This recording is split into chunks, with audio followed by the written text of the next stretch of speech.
the whole day, but the tickets were harder because they were kept in the back of the room where students couldn't get to them. The final contextual factor that I looked at was the evidence-based practice, and there was a couple things that this teacher did really well. One of the first ones being that at the beginning of each lesson she started with a review. Usually she had something up on the board for the students so that as soon as they came in they could get to work. Another thing that she did very well was she modeled for the students.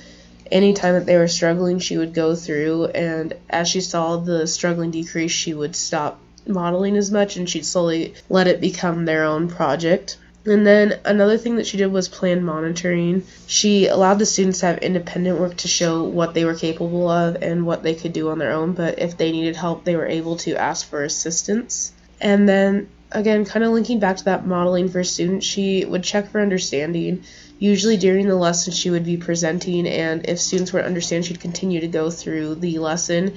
If not, she would also check their understanding through the paperwork that they would turn in at the end of each lesson.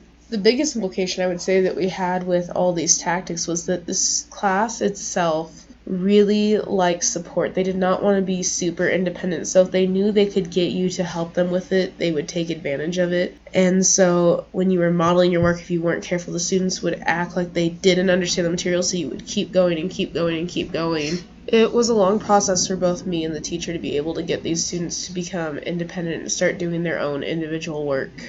Overall, though, the class was great, and I really did enjoy my time with them. For the next part of the TWS, I am going to start discussing what I did for my unit plan and what the objectives were, how each lesson went, and what results I was hoping to see and what results I started with and ended with, and all the stuff in between. What are we going to be learning? So in this unit, I decided to do a writing unit because while discussing with the teacher, she mentioned to me that the students really don't know how to write a complete paragraph in the 3rd grade.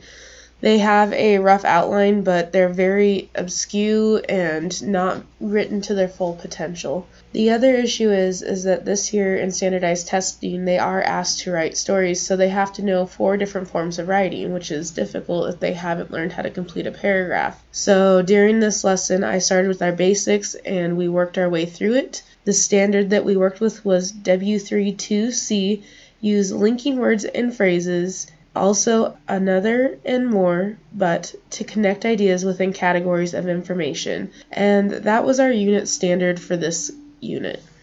Moving on down to the pretest, what I did was I gave the students a journal entry where they are told they have to use a complete paragraph.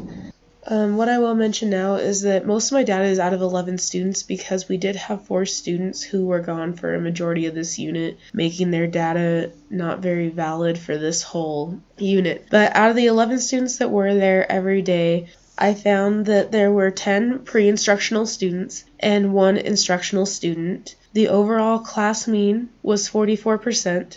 For the pre-instructional group, the mean score was 44%. And for the 1 instructional student, the average was 84%. After observing them write for a while, I started putting together this unit, and what my goal was is that in this unit, students will learn how to properly write a paragraph, including a topic sentence, details with transition words, and a closing sentence.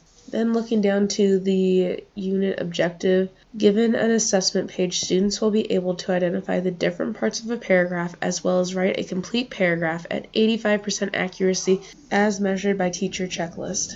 The next thing that I needed to do was create the objectives. So for lesson number 1, the objective is, given the stoplight practice sheet, students will be able to identify the different parts of a paragraph as well as how many sentences are in each section with 95% accuracy as measured by teacher answer sheet. This is followed by lesson number 2 objective. Given a topic sentence worksheet, students will be able to create 4 different types of topic sentences with 80% accuracy as measured by a teacher checklist. As for the 3rd objective, it states that given a transition practice worksheet, students will be able to identify different types of transition words to use at the beginning of a sentence with 80% accuracy as measured by teacher checklist. Then the 4th objective, given a dig deeper practice sheet, students will be able to create a detailed and complete sentence with 80% accuracy as measured by teacher checklist. And then the